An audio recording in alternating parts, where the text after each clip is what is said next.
जरा बाजूला वाला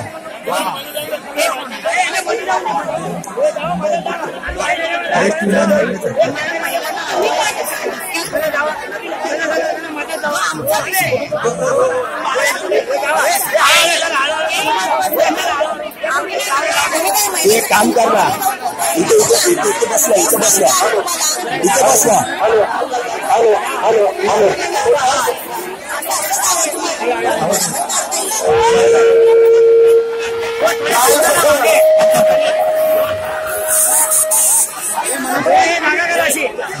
आपल्या बीएसटीच्या संपाचा तिसरा दिवस आहे आणि आज आपण मोठ्या प्रमाणामध्ये आमच्या भगिनीने प्रशासनाला बीएसटी कामगारांची काय ताकद असते आज ही सकाळपासूनच आपण सगळ्यांनी दाखवली। मी कालच बीएसटीच्या जीएमला सांगितलं होतं की आमच्यामध्ये कोणालाही घरामध्ये तुम्ही नोटिसेस पाठवाल तर त्या एकही अधिकाऱ्याला मी परत जाऊन देणार नाही हे त्याला कालही सांगितलं होतं।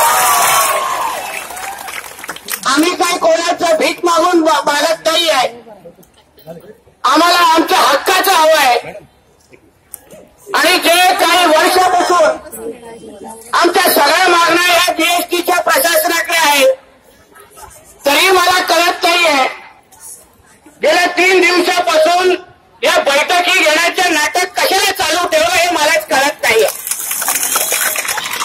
तुमच्याकडे आमच्या मागण्या आहेत, तुम्हाला माहिती आहे की बीएसटी कामगाराला काय हवं आहे, सगळी ताकद तुमच्याकडे आहे, तरी पण तुम्ही वेळ का काढतात हे मी परत एकदा त्या जीएमला विचारलं।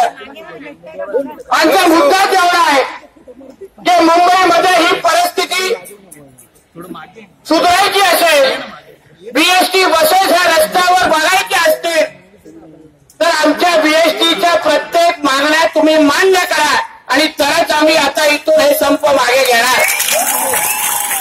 मी आपल्या सर्वांना विनंती करेन, गेल्या संपामध्ये अशा पद्धतीनेच आपण सगळ्या जणांनी ताकद दाखवली आणि मग त्या संप संपवण्यासाठी काही नेते मंडळी पुढे आली, प्रशासन पुढे आलं आणि काही शब्द आपल्याला दिले होते 2017 मला वाटतं 2017 पासून आता 2019 झालाय। त्या संप झाल्यानंतर संपवण्याच्या वेळी जे जे शब्द दिले होते ते एकही शब्द आता 19 पर्यंत हे लोकांनी पूर्ण केलेला नाही। म्हणजे आता जोपर्यंत आम्हाला लिखित आणि आमच्या मागण्या पूर्ण होताना आम्हाला दिसत नाही तोपर्यंत हा संप आम्ही मागे घेणार नाही ही आमची भूमिका आहे। परत कुठलेही चॉकलेट आम्हाला द्यायला प्रयत्न केला तर आम्ही काय बीएसटीचा एकही अधिकारी इथे ठेवणार नाही ही आमची भूमिका आहे। आणि पोलीस मित्रांना पण मी सांगेन, जसे बीएसटीचे कामगार आहेत तसे तुम्ही पण आमच्यासारखे सेवक आहात, तुम्हीही आमची भूमिका समजून घ्या। आज जशी आमच्यावर पाळी आली तशी तुमच्यावर पण उद्या पाळी येऊ शकते। आमचा संघर्ष हा पोलीस बांधवांबरोबर नाहीये, तुम्ही आमच्या खांद्याला खांदा लावून आम्हाला सहकार्य करा। आमची भूमिका हे आमच्या भविष्याच्या पिढीसाठी, आमच्या लहान मुलांसाठी, आमच्या कुटुंबासाठी आहे। आज बीएसटी मुंबईमध्ये टिकली तरच मुंबई सुरळीत चालू शकते एवढी ताकद आमच्या बीएसटी मध्ये आहे। म्हणून प्रशासनाकडे आता सगळे सकाळी 9 वाजल्यापासून बैठका सुरू आहेत। जोपर्यंत आमच्या मागण्या पूर्ण होत नाही तोपर्यंत हा संप मागे जाणार नाही, संपवणार नाही अशी आमची ठराव भूमिका आहे। कुठलाही नेता, कुठलाही पुढारी, कुठलाही प्रतिनिधी इथे येऊन अगर आम्हाला फक्त हवेत बोलत असेल तर त्याला आम्ही जागा द्यायची नाही अशी ही भूमिका तुम्ही सगळ्या जणांनी ठेवा। कारण का हे परत परत कोणतरी येणार, मोठे मोठे पत्रकार परिषद घेणार तुम्हाला परत काहीतरी धूळपेट करणार आणि परत 3 वर्षांनी आम्ही आता इथेच रस्त्यावर बसणार. आपण रस्त्यावर येण्याची ही शेवटची संधी किंवा शेवटची वेळ समजून तुम्ही आता हे समजून घ्या. कारण आम्ही जसं मी कालही बोललो, आपण आपल्या अस्तित्वासाठी आपली ताकद आज दाखवली नाही तर मुंबईच्या गिरणी कामगारांसाठी आपली ही अवस्था होईल हे तुम्ही सगळेजण समजून घ्या. म्हणून ही ताकद, ही एकजूट, ही आज 3रा दिवस जसं आपण लोकांनी दाखवली आहे ती तशीच आज दाखवा. कुठेही कमी पडता कामा नाही.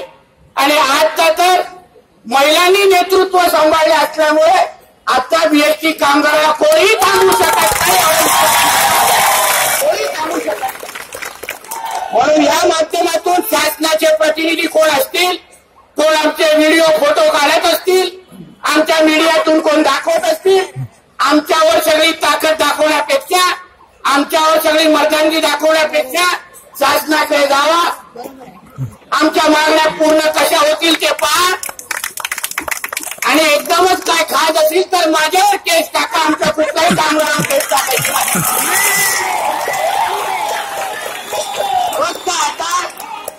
फक्त आता इथून माघार नाही. मी सगळ्या भगिनींना आणि माझ्या सगळ्या कामगार मित्रांना सांगेन की बीएसटी आणि मुंबई आणि राज्याच्या इतिहासामध्ये आज तुम्ही एक नवीन आदर्श उभा केलेला आहे. आता इथून मागे घ्यायचा नाही. आता जोपर्यंत आपल्याला मागण्या पूर्ण होणार नाही तोपर्यंत हा संप मागे संपणार नाही. हीच आपली भूमिका. आपण ठाम ठेवा. आम्ही सगळेजण आपल्या बरोबर आहोत. बाकी सगळे मागे पुढे होतील पण राणे साहेब आणि आम्ही सगळेजण आपल्या मागे गंभीर पद्धतीने उभे आहोत. कारण का बीएसटी आणि आमचं हे अतूट नातं आहे. माझ्या वडिलांनी ज्या काही बीएसटीला साथ दिली ती साथ पुढे घेऊन जाण्याचं कर्तव्य हे मुलगा म्हणून मी तुमच्या बरोबर आहे. आमदार किंवा राजकीय प्रतिनिधी म्हणून नाही पण एक मुलगा म्हणून मी तुमच्या इकडे आलोय. शेवटच्या लढाई, शेवटच्या क्षणापर्यंत मी तुमच्या बरोबर उभा आहे. आणि जी काही ताकद, जी काही लाठी, जी काही केस आमच्या ह्यांच्यावर टाकायची असेल पोलीस प्रशासनाला सांगेन की पहिली ताकद, पहिली लाठी, पहिली केस नितेश राणेवर टाका आणि मग काय करायचं का करा. आम्ही पण बघून घ्या. म्हणून आपण परत आपल्या सगळ्याच भगिनींना मी मनापासून आपले अभिनंदन करतो. आणि ही ताकद आणि हेच संदेश आपण बीएसटीकडे आपण असाच पाठवू. सकाळपासून बैठका सुरू आहेत. कृती समिती 9 वाजल्यापासून बीएसटीच्या जीएमच्या ऑफिसमध्ये आहे. जसाच कुठला संदेश येईल, जो योग्य संदेश घेऊन येत असेल, जो अधिकृत संदेश घेऊन येत असेल त्याचाच आपण ऐका आणि त्यानंतर आपण निर्णय घ्या. आपल्या निर्णयावर आम्ही सगळेजण मागे आहोत एवढाच विश्वास आपल्या निमित्ताने देतो. इथेच थांबतो. जय हिंद, जय महाराष्ट्र.